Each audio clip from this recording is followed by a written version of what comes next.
Guillaume de Saint-Seine, bonjour. Au cours de cette interview, nous allons vous poser les questions que nous ont transmises les lecteurs de Jour de Gallo et de Paris Turf, représentés par François Moreau. Bonjour Adeline, bonjour Guillaume. Bonjour Adeline, bonjour François et bonjour à tous les spectateurs. Donc nous avons reçu plusieurs centaines de questions, preuve que le sujet préoccupe les acteurs des courses. Celles que nous allons vous poser aujourd'hui en sont une synthèse. Alors je vais commencer très directement. Lorsque vous avez présenté votre plan, chacun a pu mesurer la partie gestion, formalisée par un certain nombre d'économies, mais il a été très peu question du volet relance. Est-ce à dire qu'il ne s'agit que d'un plan d'économie? Ou s'il y a vraiment une relance, pouvez-vous nous indiquer à l'aide d'exemples précis où se situe la relance dans votre plan? Écoutez, comme on l'a dit, c'est un plan de retour à l'équilibre et un plan de relance. C'est quelque chose sur lequel le conseil d'administration s'est prononcé. La relance, elle est importante parce qu'il faut aujourd'hui reconquérir le public, reconquérir des propriétaires. Et c'est tout l'axe qui a été mis en place et une ambition qu'on a appelée Ambition 2030. Ça se traduit comment? C'est l'expérience client sur l'hippodrome. C'est aujourd'hui apporter un produit course qui soit plus lisible, plus facile à assimiler. Les autres sports se sont transformés. On avance avec les Arc Races, par exemple, pour faire une montée en adrénaline, pour accentuer l'aspect compétition. Il s'agit, avec ça, d'engager le public, de faire de l'arc, par exemple, une vraie finale de notre saison. Voilà. Ça permet ensuite de médiatiser les courses auprès du grand public. Et donc, l'effet attendu, c'est plus de public, plus de présence. C'est aussi, évidemment, de remettre les courses dans le cœur des Français, slogan qui m'est cher. C'est aller au-devant des Français, c'est les chevaux dans la ville à Chantilly la semaine dernière. C'est vis-à-vis des jockeys, de les mettre en avant, c'est clair. Et puis, c'est d'utiliser le digital, donc de continuer les investissements qui ont déjà été entamés et de poursuivre et d'accélérer sur cette voie. Les premiers signes de succès, c'est, vous l'avez vu, 18 000 spectateurs pendant le week-end du Grand Steeplechase de Paris. C'est la réussite de notre opération avec Énergie. Nous travaillons dans cette voie-là pour que l'Arc de Triomphe connaisse ce même engouement public, avec sans doute là aussi une expérience de chevaux dans la ville.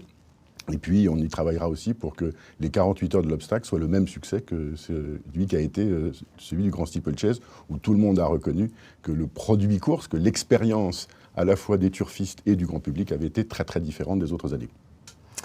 Alors vous annoncez un retour à l'équilibre en 2029 en précisant que la baisse des charges de France Gallo atteindra 20 millions d'euros à l'horizon 2029, soit quelques 5 millions d'euros de réduction par an. Les socioprofessionnels, eux, doivent supporter une baisse de 20,3 millions d'euros par an, soit un cumul de 81,2 millions d'euros à l'horizon 2029. Estimez-vous que le partage soit équitable? Et pourquoi n'avez-vous pas plus consulté les acteurs des courses avant d'annoncer ce plan? Écoutez, je vais d'abord répondre au second aspect de votre question sur la consultation des acteurs et des organisations.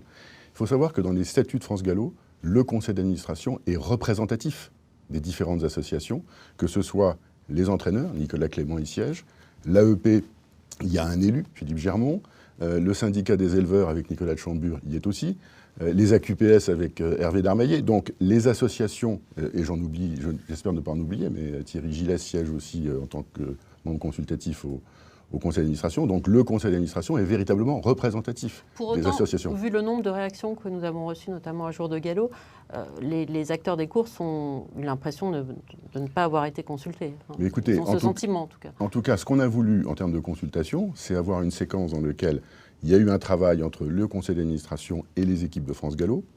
Ce travail a été présenté à un conseil d'administration préalable au comité, qui a avalisé et donné son accord sur les grandes lignes du plan. Ensuite, nous avons réuni le comité mardi dernier pour qu'il puisse faire part de ses réactions. Et ce n'est qu'après ce comité que le conseil d'administration a avalisé le plan. Maintenant, pour revenir au fond de votre question, bien entendu, les économies à France Gallo ne peuvent intervenir que progressivement. C'est une organisation qui a près de 400 collaborateurs, qui a la responsabilité de 5 hippodromes, de 3 centres d'entraînement, et donc les mesures internes et qu'on va demander aussi aux autres acteurs de l'institution, comme on l'a dit dans notre communication, vont intervenir progressivement. Le retour à l'équilibre, il passait malheureusement par une baisse des allocations. Il fallait l'accepter. Pourquoi cette baisse de 20 millions? D'abord, je rappelle que ça fait que 7% de baisse par rapport à des allocations qui ont été à un niveau historique de 294 millions. Et deuxièmement, sur les charges de France Gallo, plus des 2 tiers sont représentés par les encouragements. Donc il y avait quelque part la nécessité d'agir vite pour préserver aussi la trésorerie et la capacité de France Gallo de faire face dans l'avenir, dans les 2-3 années qui viennent, à d'autres investissements ou à des charges qui pourraient apparaître.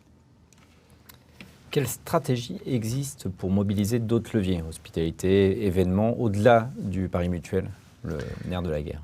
Écoutez, je pense que quand on agit sur la théâtralisation des courses, quand on agit sur le parcours client, quand on agit sur la présence du public, vous savez, un sponsor, s'il y a 10 000 personnes pendant le week-end au Grand Steeplechase de Paris, on aura, on aura des sponsors qui seront de notre milieu. Aujourd'hui, ce que je regrette, c'est que nos sponsors soient beaucoup trop, entre guillemets, dans l'entre-soi.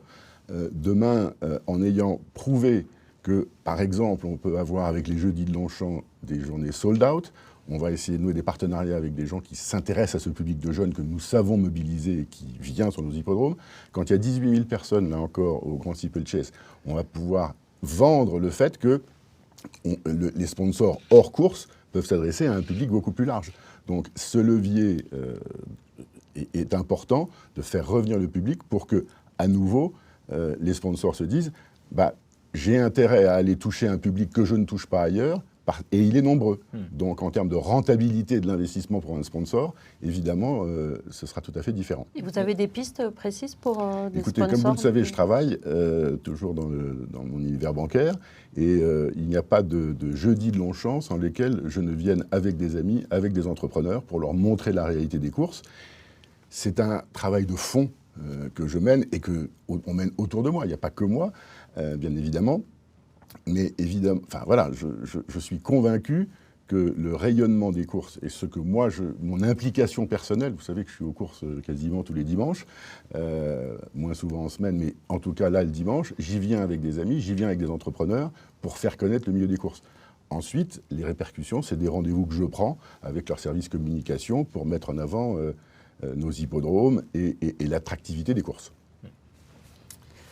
À l'heure où le manque de propriétaires se fait sentir, cruellement même, pensez-vous que les mesures restrictives annoncées sur ce plan vont inciter les propriétaires à investir ou à réinvestir dans les années à venir?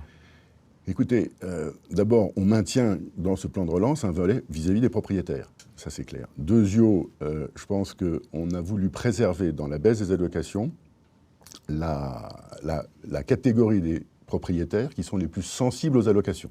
C'est pour ça qu'elles baissent moins sur les handicaps et les réclamés, que ce soit en plat ou en obstacle. Troisièmement, comme vous l'avez vu, on ne touche pas aux allocations, au nominal des courses de groupe 1, parce que gagner un groupe 1, c'est toujours une part de rêve. Donc aujourd'hui, un investisseur qui rêve, et on le rêve tous, de figurer et de participer à des groupes 1, le message qu'on envoie, c'est continuer à investir parce qu'on maintient les encouragements sur cette catégorie de courses-là. Pourquoi vous avez décidé vraiment de préserver les groupes 1 alors qu'il y a déjà la valeur du hara qui est importante? Alors, ça c'est une question d'attractivité des courses internationales. Nous avons, et comme vous l'aurez noté François, on ne baisse pas les encouragements des groupes 1 en plat, en revanche ils baissent en obstacle. Parce que les allocations d'obstacles françaises en groupe 1 sont déjà tout à fait au niveau international. 7 en plus. Pardon ? Il n'y en a pas beaucoup de groupes 1 en obstacle. Il y en a moins, mais aussi, ils sont tout à fait attractifs, même par rapport au groupe 1 de Cheltenham, peut-être à l'exception de la Gold Cup. Voilà, donc on n'avait pas de sujet d'attractivité. Si on veut vedettariser nos courses, si on veut pouvoir raconter des histoires sur des champions... Moi, je suis arrivé aux courses parce que je suis arrivé par Irish River. Je l'ai dit, je l'ai écrit, et j'ai aimé l'aspect sportif. Donc, maintenir ces allocations dans les groupes 1, c'est encourager les gens à venir les courir et je pense à investir. Passons aux courses PMH. Votre plan prévoit pour elles une baisse globale des allocations de 10%, mais sans affecter les nominaux, c'est-à-dire en réduisant le nombre de courses. On annonce aussi la fin des indemnités de transport, des réformes sur le fonds commun et la rémunération des sociétés régionales. À combien chiffrez-vous ces mesures qui concernent les courses PMH ? Écoutez, l'ensemble des encouragements distribués pour les courses PMH représente un peu plus de 30 millions. Donc l'effort qui est demandé en termes de réduction des encouragements est à peu près du même ordre que celui qu'on demande à la catégorie en plat qui baisse de 8,5, déjà. Vous savez, certaines voix m'ont soufflé à l'oreille que ces PMH ne rapportaient rien à l'institution. Elles sont source de vocation. C'est ce que je crois aussi. Mais d'aucuns m'ont dit, mais finalement, les PMH ne participent pas à la recette. C'est un coût net pour l'institution.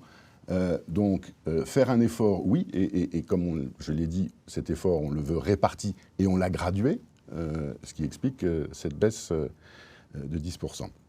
Sur les indemnités de transport, clairement, aujourd'hui, le même raisonnement aurait pu s'appliquer, en disant que finalement, elles ne participent pas à l'équilibre économique de la filière. L'effort qui est demandé est important. Je dois vous dire que je suis prêt à étudier et à réfléchir à des moyens peut-être d'optimiser cette revenir mesure. Sur cette mesure de suppression. Je n'ai pas dit revenir, mais j'ai dit peut-être qu'en conservant un objectif d'économie de l'ordre d'1 million d'euros, de voir comment ça peut être mis en œuvre en écoutant les suggestions qui pourraient être faites. Est-ce que vous ne craignez pas que ces mesures signent la fin des petits hippodromes de province, vecteurs de vocation, comme on le disait, des petits propriétaires, des permis d'entraîner, voire génèrent une baisse des naissances en France? Comme je vous l'ai dit, certains me susurraient à l'oreille que, comme je vous l'ai dit, ces courses ne rapportaient pas à l'institution. On les maintient. Il y a 30 millions d'allocations qui vont passer à 27. Très sincèrement, je ne pense pas que ça remette en cause l'équilibre général par rapport à un total d'encouragement de 294 millions. Donc voilà, je n'ai pas envie de dire que l'arbre ne doit pas cacher la forêt. Mais clairement, aujourd'hui, pour moi, non, il n'y aura pas on n'anticipe pas d'effet négatif sur les filières. Justement, certains de nos lecteurs estiment que en fait, la décentralisation a fait augmenter les coûts de transport et dans certaines épreuves, il y a très peu de partants en province. Est-ce qu'on n'arrive pas, néanmoins, avec votre plan, même si vous semblez finalement faire peut-être un petit peu machine arrière, on filigrane la fin des courses PMH? Non. Enfin, je vous l'ai dit, on aurait pu prendre des mesures plus radicales. On ne le fait pas. Ça, c'est clair. Deuxièmement, pour revenir à votre question, France Gallo, c'est pas Paris Gallo. Donc, on a parfaitement conscience de la responsabilité que l'on a vis-à-vis des régions. Puis, je vais quand même vous dire que cette politique de décentralisation amorcée dans les années 80, elle ne concerne pas que les PMH. Je veux dire, aujourd'hui, on a des réunions premium sur des hippodromes en région. Il y a plus de 60 hippodromes qui organisent des réunions premium, trous et galops confondus. Ça, c'est pas remis en cause. Donc, il n'y a pas de volonté de dire de recentralisation. Je pense que les hippodromes en région participent beaucoup à l'animation locale. Moi-même, je me rends au Lion d'Angers. Je vais vous dire que j'ai jamais été et je suis ravi. Et je sais que ça va être un spectacle, c'est une mobilisation d'une région. J'ai été à Cran, et puis il y a plein d'autres hippodromes, même sans atteindre la dimension de 10, 15, 20 000 spectateurs. Vous savez, quand l'hippodrome local est associé à la fête du village, au patronage, etc., et qu'il y a 3 000 personnes, je sais que c'est aussi un vivier de gens qui, derrière, connaissent les courses, jouent, et au moment où on veut ramener du public aux courses, l'idée n'est pas de supprimer les réunions PMH. Donc l'optimisation, par exemple, que vous avez annoncée dans votre plan de 800 000 euros, je crois, des événements des Quintet Plus, ne sera pas l'élimination des Quintet Plus en province. Non, mais c'est peut-être... D'abord, ce n'est pas 800 000 euros, c'est 500 000, pardon, si je peux être précis. L'idée, c'est à nouveau de continuer à réfléchir sur l'optimisation des quintets et de voir dans quelle mesure la recette peut être ou pas optimisée en déplaçant telle ou telle réunion. Autre piste de réflexion, l'esprit des courses est de passer le poteau en tête. Or, aujourd'hui, dans un certain nombre de courses, il y a autant d'allocations que de partants. C'est notamment le cas dans certaines courses de groupe. Pourquoi ne pas instaurer des réductions d'allocations quand ces courses ne regroupent que 7 partants ou moins, par exemple ? Écoutez, vous savez, sur le fait qu'on paye, les encouragements soient distribués en fonction du nombre de partants, vous savez, on a élargi au 6e ou au 7e dans les handicaps, notamment les handicaps quintés, pour que tout le monde dispute l'arrivée et qu'il y ait une incitation à obtenir le meilleur classement et que non seulement, parce que c'est dans le code des courses, mais aussi financièrement. Aujourd'hui, c'est vrai que dans les courses où il y a 4 ou 5 partants, de groupe ou autres, on pourrait peut-être que j'en parlerai avec Arnaud de Seyssel pour le plat et voir avec Frédéric Landon sur l'obstacle pour voir quelle serait la réaction du Conseil du plat ou du Conseil de l'obstacle sur une telle mesure. Mais aujourd'hui, ce n'est pas quelque chose qu'on envisage d'effet immédiat. Et puis je pense sincèrement aussi que l'effet financier serait assez limité, pour être très clair. La suppression des primes à l'étranger est totalement décourageante pour les petits éleveurs. Est-il possible de penser à eux et de revenir sur cette mesure qui les a beaucoup touchés? Je me permets de vous dire, est-ce qu'elle est totalement décourageante? Je ne crois pas. Les questions qu'on a reçues étaient forcément orientées dans ce sens-là. Alors je vais vous dire, je pense que ça ne touche pas que les petits éleveurs. Vous savez, quand on prend l'obstacle, vous avez des chevaux qui ont été vendus par des grandes maisons qui vont courir des groupes 1 en Irlande, ou en obstacle par exemple, ou en Angleterre, et qui sont issus de grandes écuries, pour les nommer l'Agacan, les Vertemer et autres. Donc ça ne court pas que les petits éleveurs. Deuxième point, je pense que clairement, comme vous le savez, ce plan, il demande un effort à toutes les catégories. Bon, et je pense qu'on a privilégié cet aspect sur les primes, sur les courses de groupe gagnées à l'étranger par rapport à une baisse des primes à l'éleveur sur les courses courues en France. Voilà, c'est un choix. Il faut aussi dire que ces chevaux qui courent à l'étranger, ils ont assez souvent fait l'objet d'un commerce avant. Donc, soit le propriétaire, soit l'éleveur, mais quelque part la chaîne... Pas forcément l'éleveur... L'éleveur, il l'a vendu à un propriétaire d'abord. Donc, s'il n'est pas éleveur propriétaire. Et donc, clairement, il y a eu du commerce avant. Et deuxièmement, il faut souligner que ces chevaux ne participent pas à la recette pour les courses françaises. On va changer de thème. Emmanuel Malcaz a annoncé sa démission. Quel profil serait idéal à vos yeux pour lui succéder? Écoutez, je pense qu'il faut du leadership. Comme pour tout poste de direction générale, je pense qu'il faut avoir une expérience d'une organisation similaire. C'est quand même une organisation, le PMU, qui réalise 9 milliards de chiffre d'affaires par an. On est sur une entreprise qui, si on prend d'autres métriques qui sont plus familiers à mon monde, au-delà du chiffre d'affaires qui sont la marge brute, entre guillemets, c'est plus de 2,5 milliards. Bon. Donc c'est quand même des grosses sommes. Je pense qu'il faudra aussi avoir une expérience de l'online, parce qu'aujourd'hui, on voit que voilà, c'est quand même 1 milliard de chiffre d'affaires pour le PMU. C'est un enjeu important, notamment dans la partie cross-selling avec les autres univers de jeux sur PMU.fr. Je pense au poker, demain peut-être au casino, évidemment aujourd'hui déjà au paris sportif.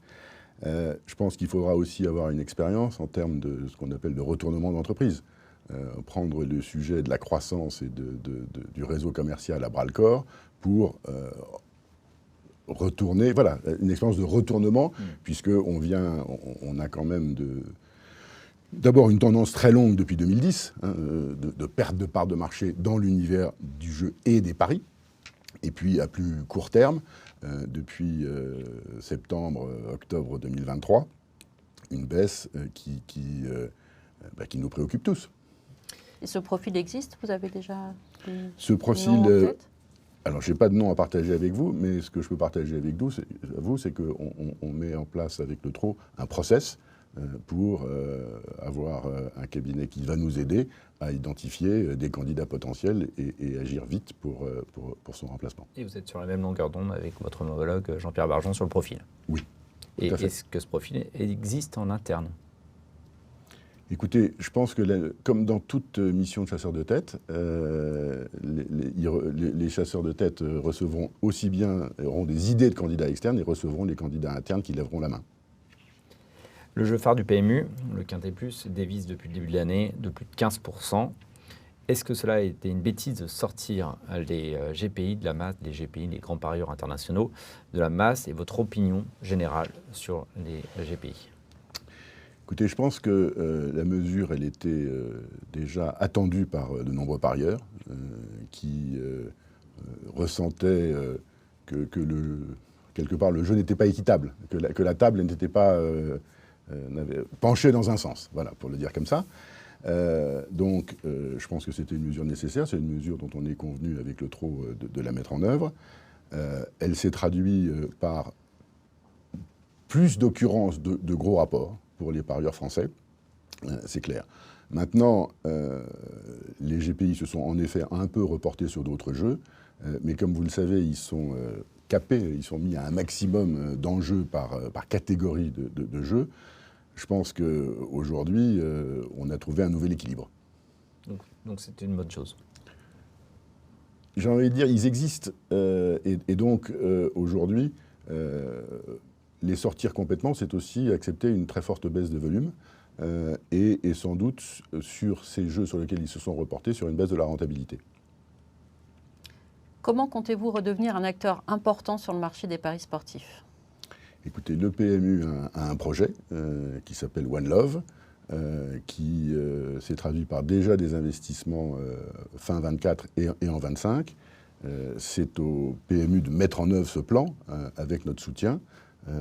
Et là-dessus, la mise en place d'un nouveau produit, ou en tout cas d'une interface sur l'application PMU.fr est en cours.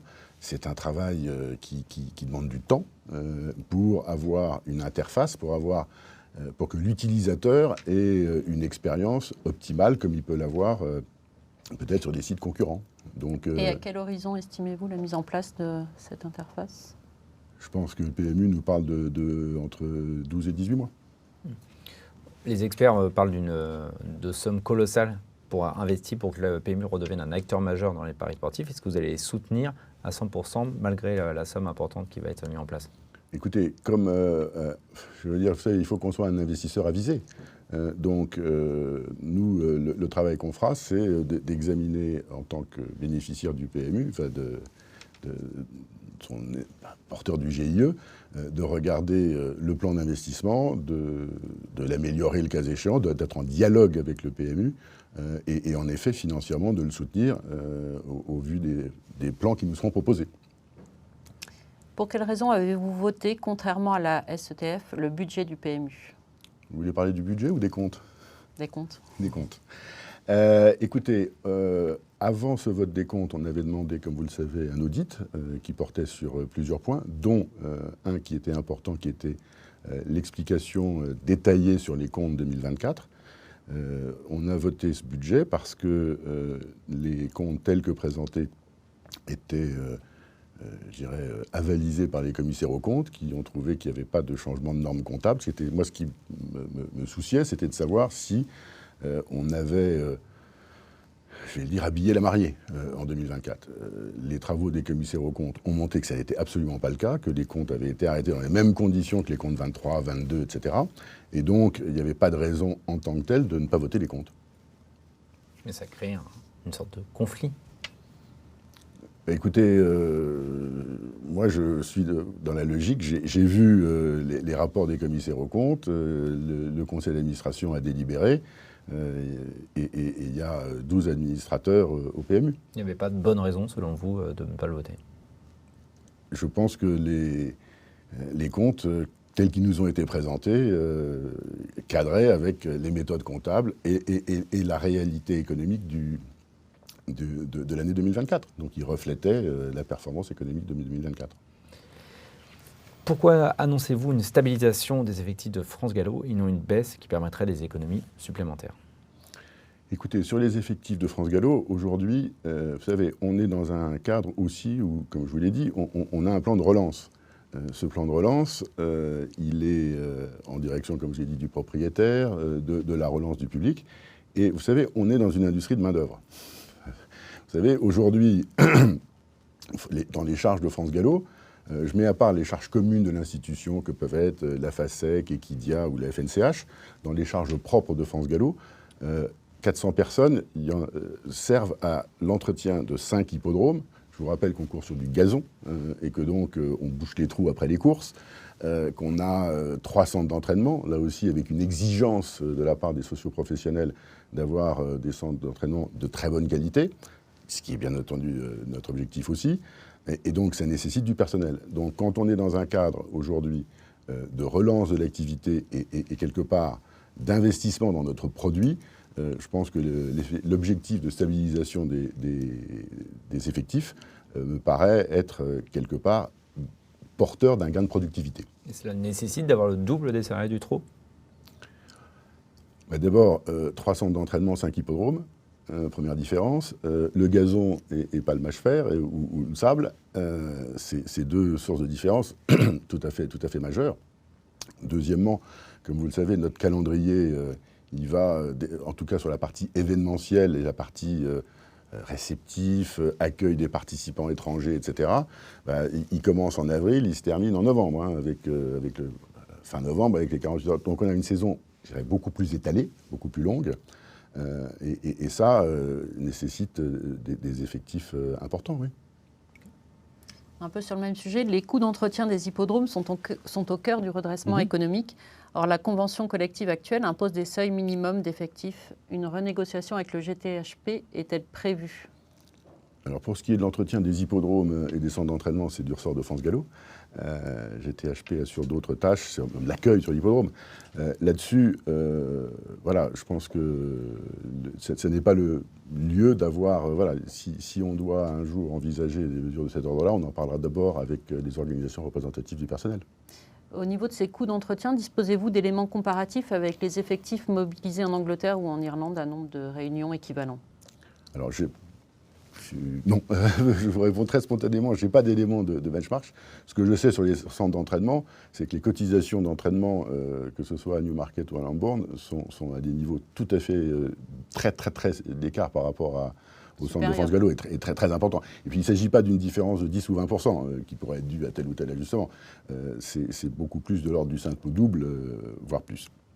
Donc je n'ai pas de benchmark, mais ce que je sais, c'est qu'on a, avec nos centres d'entraînement, un produit que je qualifie de 5 étoiles, qui est aujourd'hui facturé très nettement moins que ce qui peut être facturé à l'étranger. Toujours sur les hippodromes, vous évoquez l'optimisation des gains de productivité en courant l'hiver sur la PSF. Est-ce que vous pouvez nous préciser où, quand, comment ? Écoutez, moi je pense que c'est une piste de réflexion. Deuxièmement, c'est une question qui a trait à la sécurité des acteurs et des chevaux. Aujourd'hui, c'est clair que pour ces courses sur PSF, on voit d'abord qu'elles donnent de bons résultats réguliers. Et donc, c'est une mesure qu'on étudie pour... et puis, il y a, comme vous le savez, au Royaume-Uni, un challenge all track. On peut aussi avoir des courses attractives en courant sur la PSF l'hiver. Vous avez parlé un peu tout à l'heure du centre d'entraînement. Le but, c'est de ramener le déficit de 4,8 à 1,1 million. Comment allez-vous procéder ? Est-ce qu'on ferme un site d'entraînement ? Est-ce qu'on va diviser par 3 le nombre des pistes et on ferme le reste ? On applique plus 300% de frais de piste aux propriétaires. Quelle est la solution ? Quand on parle de déficit, vous savez, il faut dire que c'est le résultat entre, d'une part, des recettes et d'autre part des charges. Donc je pense qu'il va falloir réfléchir à la fois sur les recettes et sur les charges. Maintenant, ce que je crois aussi, c'est qu'il y a, par rapport au centre d'entraînement privé, une question sur l'équité. Aujourd'hui, vous avez des entraîneurs qui opèrent sur leur propre centre et qui ont à leur charge l'entretien des pistes et le fonctionnement de leur propre centre d'entraînement. C'est un objectif aussi qu'on a voulu étaler dans le temps. Donc, je réponds peut-être par anticipation à votre question. Non, il n'est pas question d'une fermeture d'un hippodrome, d'un centre d'entraînement, vous le dites. Mais on va s'asseoir avec les professionnels. Ça a déjà commencé, en fait, en amont du comité et du conseil d'administration pour voir comment on peut travailler à la fois sur les recettes et sur les dépenses pour ramener ce déficit qui est quand même très substantiel par rapport à l'ensemble. L'autre solution aurait été à nouveau de le faire par le biais des allocations ou des encouragements, mais ça laissait, à mon sens, une situation très différente, en plus entre hippodromes. Dans les centres d'entraînement de France Gallo, tous ne sont pas sur le même rythme de charge et de recettes. Et donc, c'est pour aller ensemble vers un meilleur équilibre, à la fois au sein des centres d'entraînement de France Gallo et aussi vis-à-vis des autres centres d'entraînement qui ne bénéficient pas des mêmes subventions ou de subventions bien inférieures. Et est-ce qu'une solution pourrait être de confier la gestion de ces centres d'entraînement de France Gallo à une coopérative qui pourrait être gérée, par exemple, par les entraîneurs et qui emploierait le personnel ? Écoutez, ça s'appelle des scopes. Je crois que dans certains secteurs de l'industrie que je connais, Écoutez, aujourd'hui... Ça existe aussi à l'élevage. Voilà, ce que je sais, oui, bien sûr, mais ce que je sais, c'est qu'aujourd'hui, le personnel il est chez France Gallo, sur ces centres d'entraînement. Donc, s'il y a des propositions qui voient le jour et qui assurent l'emploi et la qualité des pistes, et qu'il y ait une association d'entraîneurs ou autre qui veuille reprendre un centre d'entraînement... Attendez, moi je suis... la porte n'est pas fermée, mais l'objectif qu'on a, c'est de réduire ce déficit. Toutes les solutions qui permettent d'aboutir à cet objectif-là seront écoutées. Et étudiées. Étudiées. Les frais de piste vont augmenter, clairement. Je vous ai dit, il y a deux leviers sur lesquels il faut jouer, les produits et les charges. Donc, je pense aussi que, par le passé, on n'a sans doute pas assez tenu du compte, de l'inflation et de la hausse des coûts du personnel. Vous savez, les frais de piste, c'est beaucoup de personnel. Et on sait que dans la société française, les frais chargés ont augmenté plus que l'inflation. Bon. Moi, ce que je constate, c'est que sur les 10 dernières années, il y a sans doute, les ajustements n'ont pas été faits. Donc maintenant que je suis en responsabilité, force est de devoir agir sur, comme je vous l'ai dit, à la fois les charges et aussi les recettes. Les économies de structure pour France Gallo sont parues parfois un peu floues à nos lecteurs. Est-ce que vous pouvez préciser les modalités du point suivant, par exemple, adapter les prestations de services sur site? Écoutez, dans votre communiqué. Oui. Moi, je pense qu'aujourd'hui, on a sincèrement, à la fois sur nos hippodromes et sur les centres d'entraînement, un service d'un hôtel 5 étoiles. Voilà. Et donc, c'est ce que demandent les acteurs des courses. Oui, mais quand on est dans un 5 étoiles et un 3 étoiles, c'est pas le même service et c'est pas le même accompagnement. Donc, est-ce que l'objectif, c'est de rester sur un 5 étoiles et de payer quelque part le prix d'un 5 étoiles, ou, sans aller peut-être jusqu'aux 3 étoiles, de dire, voilà, sur certains jours, sur certaines pistes, j'ai lu ici ou là, est-ce qu'on va réduire le nombre de pistes? Est-ce que toutes les pistes doivent être ouvertes tous les jours aux mêmes horaires et suivant les mêmes normes d'entretien? Peut-être pas. Ça fait partie des pistes de travail. Est-ce que la vente d'un hippodrome de France Gallo est une option envisageable? Écoutez, je vais simplement, si vous me permettez François, vous rappeler que sur 5 hippodromes exploités par France Gallo, nous ne sommes propriétaires que d'un seul. Oui, Saint-Cloud. Saint-Cloud. Donc, est-ce que la vente de l'hippodrome de Saint-Cloud est une option envisageable? Alors, vous savez qu'il y a eu un projet, il y a 10 ans, 15 ans, qui émanait je crois, de la région Île-de-France et du gouvernement, qui était de vouloir y faire une zone d'habitation, c'était avec des HLM, enfin, d'urbaniser tout l'hippodrome. À cette époque-là, on n'était évidemment pas favorable, mais les valeurs qui étaient articulées pour le terrain étaient en effet très très élevées. Je crois qu'on parlait de 200 millions d'euros ou un truc comme ça. Ouais, voilà, vous avez ce souvenir-là, moi aussi. Il faut savoir que le maire de Saint-Cloud a modifié le PLU et que maintenant toute la zone de l'hippodrome est non constructible. Donc la valeur du terrain aujourd'hui, si tant est qu'on ait l'idée de le vendre, n'a absolument aucun rapport et les évaluations que l'on a sont de l'ordre d'une vingtaine de millions. Donc non, la vente de Saint-Cloud n'est pas à l'ordre du jour, d'autant plus qu'elle ne servirait pas du tout à investir dans l'avenir. Quelle est votre vision personnelle pour garantir l'exécution de ce plan dans la durée? Disposez-vous d'une équipe resserrée dédiée au pilotage avec des points de contrôle réguliers? Écoutez, d'abord, je pense que le suivi de ce plan de relance et de retour à l'équilibre, c'est la responsabilité du conseil d'administration.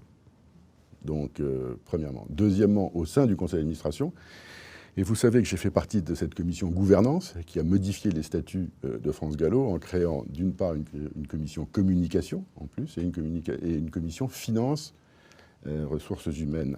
Voilà. Je pense qu'au premier titre, Nicolas de Chambure, qui anime cette commission, a un rôle très important à jouer dans l'accompagnement des équipes de France Gallo sur la mise en œuvre et l'exécution de notre plan annoncé la semaine dernière. Et est-ce que vous envisagez de partager avec les professionnels un tableau de bord stratégique? Écoutez, je pense que là-dessus, on verra avec Nicolas de Chambure et avec le conseil d'administration.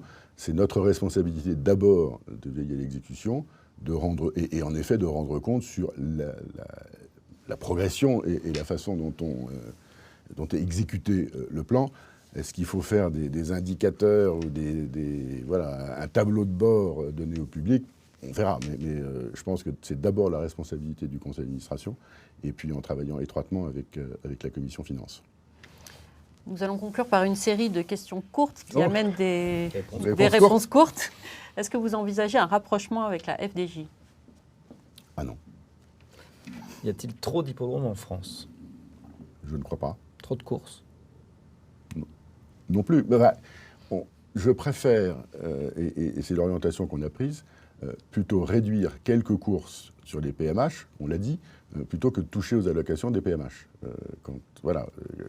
Je pense qu'il y a un seuil au-dessous duquel il ne faut pas descendre en termes d'allocations. Désolé, c'était une question courte, je donne une réponse longue. C'est pas grave. D'ici la fin de votre mandat, la TVA à 10% sera-t-elle mise en place? J'en ai l'espoir, mais vu l'état des finances publiques françaises, je pense qu'aujourd'hui, c'est un thème que j'ai relevé auprès de l'inspection des finances, mais je dois prendre en compte l'état général des finances publiques, et même si je me battrais pour ça, je ne prends pas l'engagement que ce soit fait en 2027. Selon vous, le PMU doit-il se positionner sur les casinos en ligne si jamais l'État le valide? Écoutez, de la même façon que le PMU s'est positionné sur le pari sportif à l'ouverture du marché, je pense que oui. Allez-vous revoir le système de gouvernance des comités d'ici la fin de votre mandat? Je ne pense pas qu'il y ait lieu maintenant de relancer une commission gouvernance. Je pense que ce soit le comité, le conseil du plat, le conseil de l'obstacle, les comités des régions et les deux commissions qui ont été mises en place assurent un fonctionnement harmonieux. Je parle évidemment en parallèle du conseil juridictionnel, mais donc il n'est pas du tout question de changer. Donc non, pas de modification institutionnelle à mon sens. Attendez-vous vraiment quelque chose du rapport de l'IGSE qui va bientôt tomber? Écoutez, oui, parce que il a deux objectifs. C'est la gouvernance et le financement des filières. Donc je ne peux pas anticiper. Vous savez, M. Avis, qui est en charge, a fini sa première phase, qui était l'inventaire et pas le bilan, mais en tout cas son appréhension de l'existant. Il a maintenant un peu plus d'un mois pour travailler sur les propositions. Je ne l'ai pas encore rencontré sur ce thème. Donc c'est un peu anticipé que de répondre à votre question. Mais vous savez, quand le ministre, qui est notre ministre de tutelle, lance une inspection des finances, je pense que oui, on va être à l'écoute et il y aura certainement des propositions. Est-ce que le regroupement des trois institutions dans le même immeuble où nous sommes aujourd'hui apporte vraiment quelque chose, selon vous? Moi, je pense que c'est quand même vous savez, c'est une communication plus fluide. Et puis, à l'heure du télétravail, c'est bien de se retrouver à la machine à café. Si vous aviez été président de France Gallo à l'époque, auriez-vous donné votre go à l'hippodrome de Paris-Longchamp? Oui. Oui, on en voit les effets aujourd'hui. Du sponsoring, des hospitalités, du public. Moi, je pense oui, je l'aurais fait. Avez-vous été surpris de la situation en arrivant à France Gallo? Écoutez, moi j'ai trouvé des équipes mobilisées, actives, vous savez, ce que j'admire, moi, c'est quand même une organisation qui, avec le trot, organise 18 000 courses par an. On parle souvent des trains qui n'arrivent pas à l'heure, mais là, honnêtement, c'est une organisation qui tourne. Qu'est-ce qui m'a surpris? Peut-être, en effet, je ne m'attendais pas à avoir un retournement de tendance au PMU. Oui. Les chiffres après le Covid, 22 avait été très bien, 23 avait très bien démarré. Et c'est vrai qu'on est surpris quand la tendance se retourne, oui, bien sûr. Êtes-vous heureux sur le plan personnel à France Gallo? Oh oui. Allez-vous vous consacrer à 100% à France Gallo? J'ai déjà entendu ça pendant la campagne électorale. On vous repose la question. Je pense que le fait de continuer à travailler dans le secteur privé, dans la banque en particulier, est un atout pour France Gallo. Donc aujourd'hui, je vais répondre non à votre question. Existe-t-il des projets concrets de diffusion ou de production de contenu à type Netflix? On a vu la version américaine sur la Triple Couronne. Est-ce qu'il y a un projet concret qui existe en France? On continue à y travailler. Alors aujourd'hui, est-ce qu'il y a un projet concret? Je ne peux pas vous dire oui, mais on continue à y travailler avec une société de production pour essayer, pour disposer de la même fenêtre et de la même audience. Allez-vous supprimer les courses premium sur l'hippodrome de Clairefontaine? Ah non. Question. Des indicateurs, on en a parlé tout à l'heure. Est-ce que vous allez publier plus régulièrement des indicateurs précis pour les acteurs des courses? On a un recueil. Vous savez, je pense que l'indicateur, c'est les comptes annuels. Hein. Après, les chiffres du PMU sont connus de tous régulièrement. Non? Régulièrement, non. Je vois des commentaires dans votre titre. Oui, parce qu'on les cherche. Voilà. On va les chercher, mais on les reçoit pas. Mais écoutez, ça, bon, parlons-en. Et en tout cas, pour ce qui est de la responsabilité de France Gallo, voyons ce qu'on peut vous donner comme information supplémentaire si vous le souhaitez. Moi, je n'ai pas de problème. Vous savez, c'est pas comme les collaborateurs de France Gallo le savent. Quand je ne suis pas en réunion avec des visiteurs, ou quand je ne suis pas en visio, la porte de mon bureau est ouverte. On supprime les frais de déplacement en PMH pour les chevaux. Est-ce que ça sera le cas pour les jockeys également? Non. Question aussi. Dernière question. Irez-vous à la fin de votre mandat de président de France Gallo? Ah ben oui, pourquoi bien sûr. Très bien. Merci beaucoup. Merci à vous. Guillaume de Saint-Seine, merci. Merci Adeline, merci François. Merci Adeline, merci Guillaume. Merci à tous.